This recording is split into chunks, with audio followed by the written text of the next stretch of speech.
বালুরঘাট শহর সাক্ষী হতে চলেছে এক গৌরব মুহূর্তে। বালুরঘাট ডিএম অফিসের সামনে থেকে শুরু হতে চলেছে তিরঙ্গার বার্তা নিয়ে দেশপ্রেমের আবেগে বালুরঘাট এগিয়ে চলবে তিরঙ্গার সাথে। চলুন সেই মুহূর্তে সাক্ষী হই। বালুরঘাট শহরে দেশপ্রেমে এক অপূর্ব ছবি দেখা গেল। ডিএম অফিসের সামনে থেকে তিরঙ্গা র্যালি সূচনা হয় জাতীয় পতাকা রঙের বেলুন আকাশে উড়িয়ে।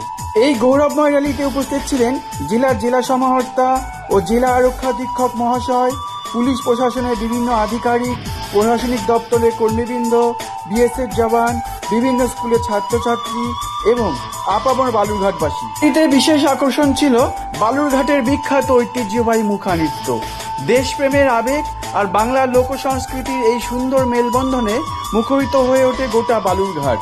এই র্যালি শুধু পথ চলা নয়, এটি দেশপ্রেম ও ঐক্যের এক সুন্দর বার্তা। তিরঙ্গার মর্যাদা অটুট থাকুক, দেশের প্রতি ভালোবাসা ছড়িয়ে পড়ুক প্রতিটি হৃদয়ে। জয় হিন্দ।